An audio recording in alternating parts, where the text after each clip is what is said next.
Hi guys, so today's video is going to be a non-spoiler book review as well as a tiny bit of a spoilery chat for The Blade itself by Joe Abercrombie. I want to preface my review by saying most of the time when I do book reviews, not my old ones, those suck, but most of the time when I do book reviews, I try as much as possible to let you know some objective truths to the best of my ability about a book, and then kind of let you know whether I think it would appeal to you based off of your reading taste. I also will sometimes let you know if I really enjoyed it or if it wasn't really for me, but I'm not really the kind of person that's like, I love this book, it was so amazing because it was. I try to actually let you know and inform you as to whether or not it would be for you, regardless of my feelings toward it. With this book, I really enjoyed it, but a lot of what I'm gonna say is gonna sound like I didn't like it. So I kind of feel the need to say first and foremost, I really enjoyed this.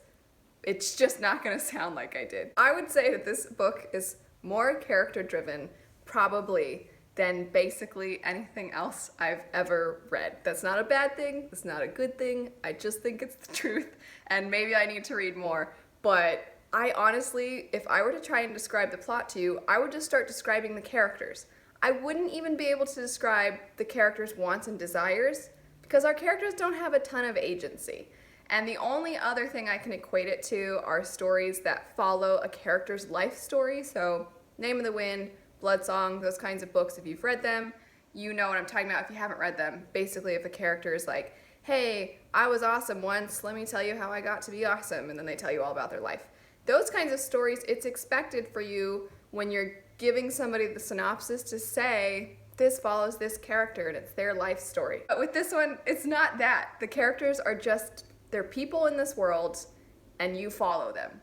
That's the plot, that's what the story is about, at least in this first book. I personally, for a while, had a hard time getting into the book because since it's so character driven, I wasn't attached to the characters right away. I didn't know the characters and I didn't really care about the characters. They didn't have these goals in mind. They didn't have, oh, I'm gonna take out this person, or I'm gonna take down this bad guy, or I'm going to try to take back my throne. They didn't have those kinds of things. It's just somebody would tell them to do something and they'd go and do it. It was so not what I'm accustomed to, and there wasn't really even a single character. It's a multiple point of view story and there wasn't even really a single character that had some kind of big idea in mind of what they wanted for themselves. It was just, you just followed them.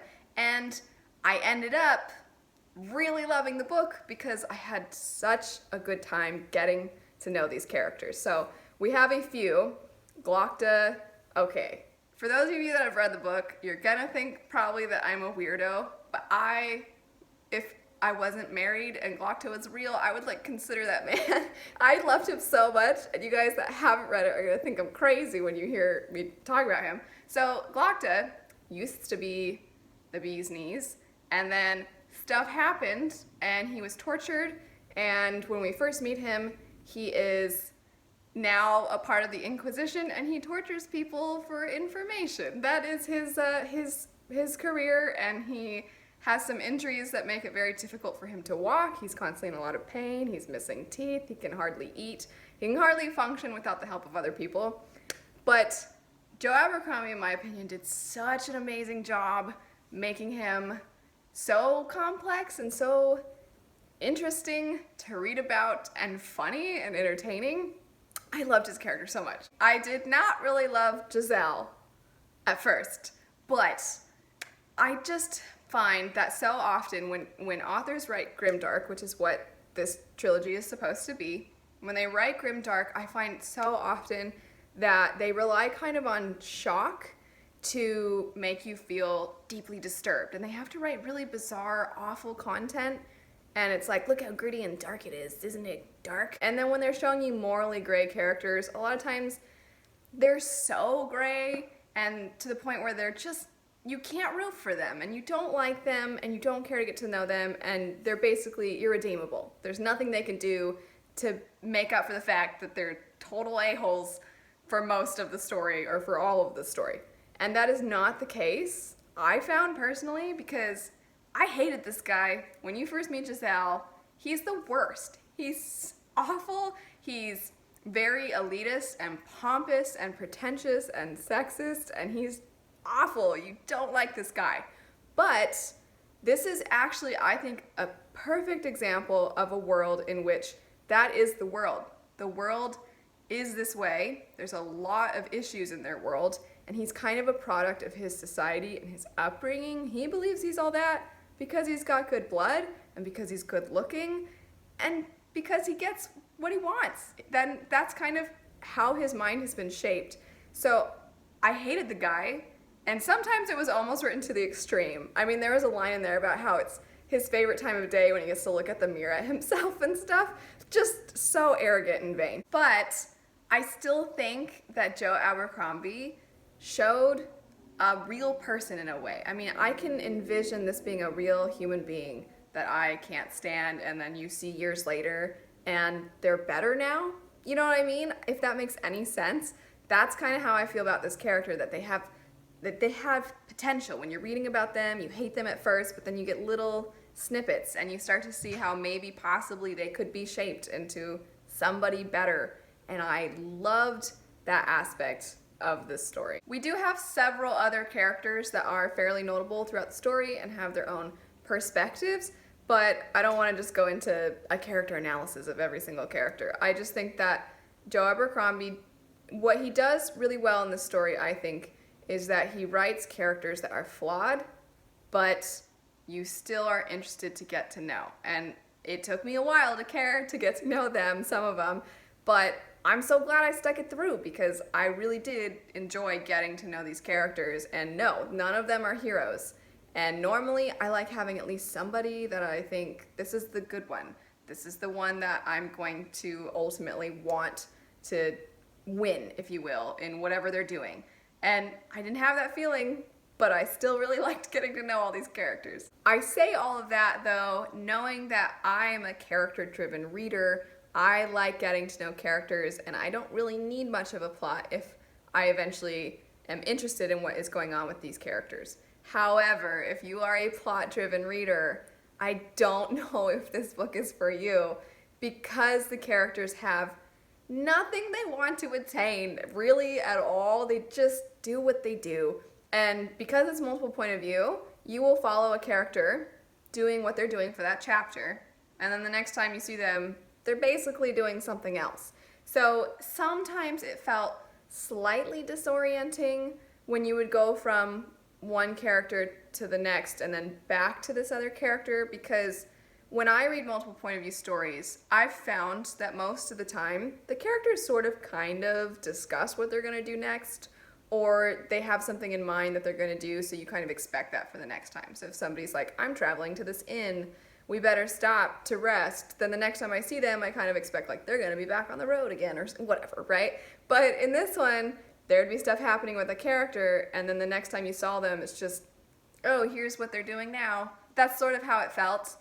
So even if you're the kind of person that even just needs a little bit of continuity, you don't get a ton of that either. I do want to follow up a little bit on the fact that this book is considered grimdark, because I do think that if you normally shy away from grimdark, but you're somewhat interested in the genre, or you think that something sounds interesting, but you hear grimdark and think, oh, no, that's not going to be for me, I would actually say maybe give this one a try, because I never felt, even with the fact that one of our characters is a torturer, I never felt like anything was really grotesque. In fact, I've read things that are not considered grimdark that are more violent. I've read things that are not considered grimdark that are more explicit in basically every way. Abercrombie, I think, has a way of writing things with a sense of realism and somewhat absurdity sometimes, and he just has a way of describing certain situations that feel exactly like you can imagine what that situation feels like. It's very raw and realistic.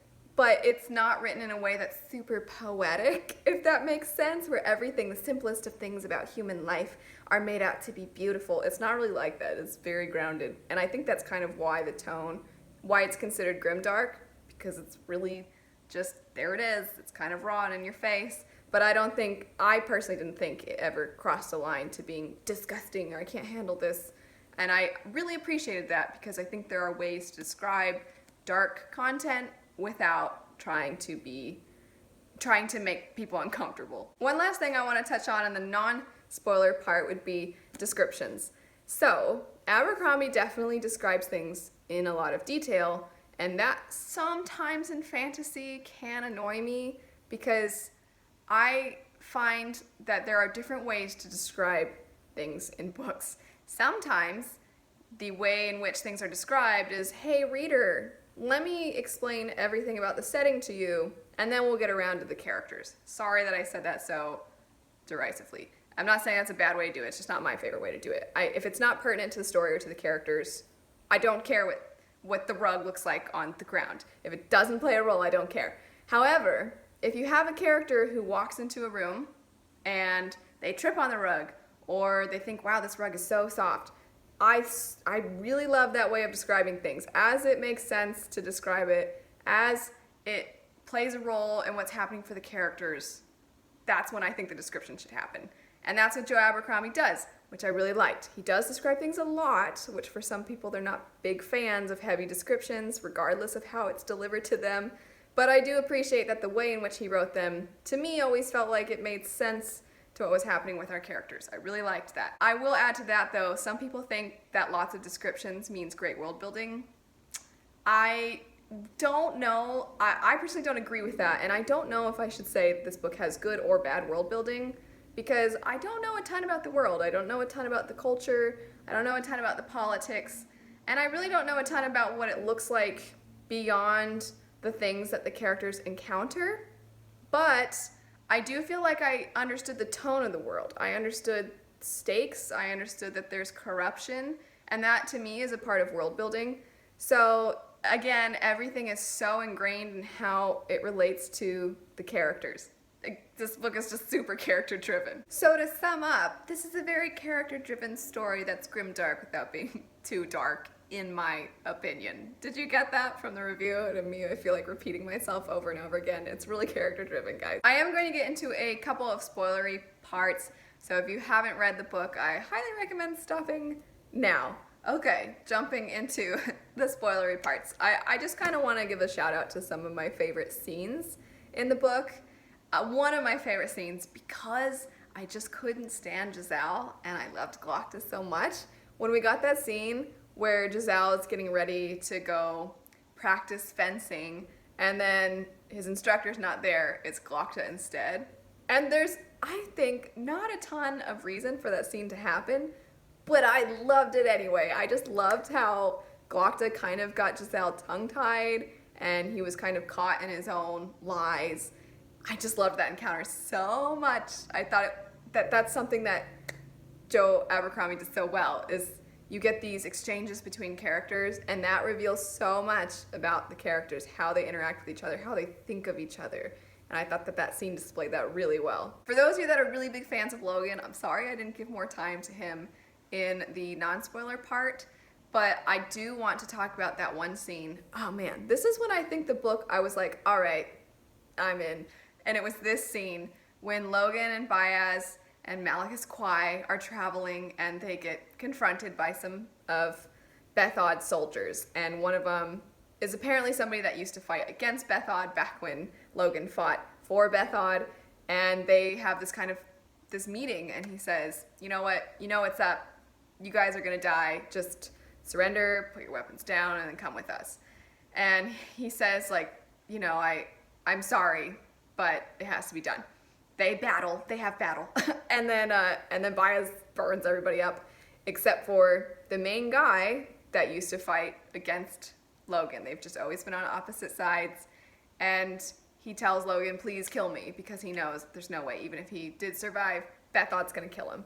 And when Logan goes up to him, and the guy says, I'm just happy it's you, because he has so much respect for Logan, and Logan says, I'm not, and then just kills the guy. I was like, oh my gosh, poor Logan. Like, I really liked that scene. I really liked the character of Logan. Another scene that was not quite the same, but also emotional, is when Dogman and the other band of misfits, if you will, that are Logan's pals, are out in the woods, and they find that family killed by the tax collectors. They kill everybody with the tax collectors except initially the boy, and they're like, shoot, what are we gonna do with this 14-year-old kid? Kid's like, I didn't have a choice, please, like, I didn't have a choice. And they think, we can't keep him with us. What if he tries to harm us? What if he runs away? If we just let him go, he's going to tell somebody. They're going to know we're alive. We don't have any other choice. And they kill that guy. They kill that kid.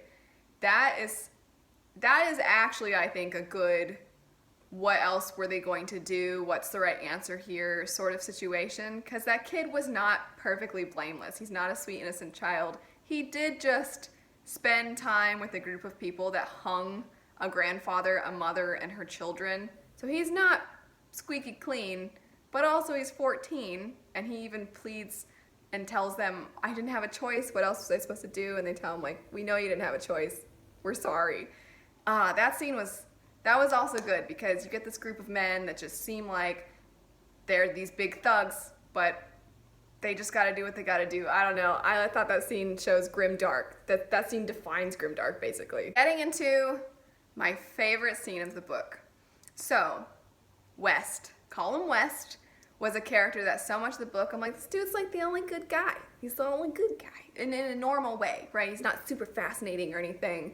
But you feel for him because he came from a poor background, so he's had to work so much harder, but he still doesn't have the respect he deserves.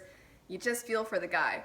Then he freaking hits his sister, and you're like, dang it, man, come on, dang it. And the whole time I'm like, I hate Giselle, this guy's so gross. But then when you think about it, you're like, Giselle's annoying in his head.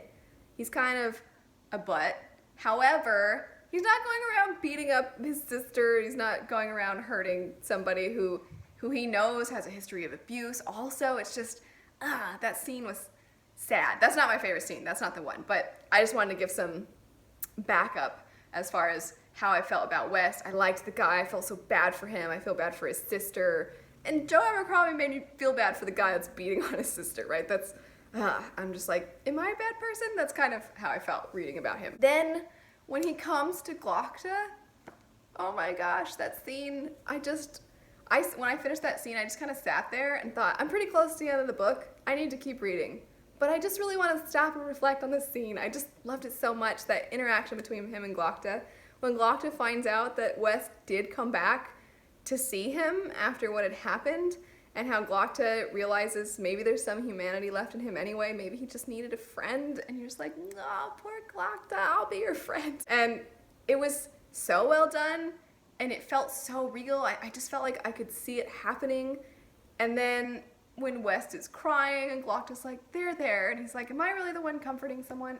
Just so good. Anyway, that is it for my review of The Blade itself. Let me know your thoughts about this book in the comment section down below. If you want to chat spoilers, just make sure you write spoilers in your comments so that nobody gets spoiled who hasn't read it. But anyway, thanks so much for watching, and I'll see you guys later.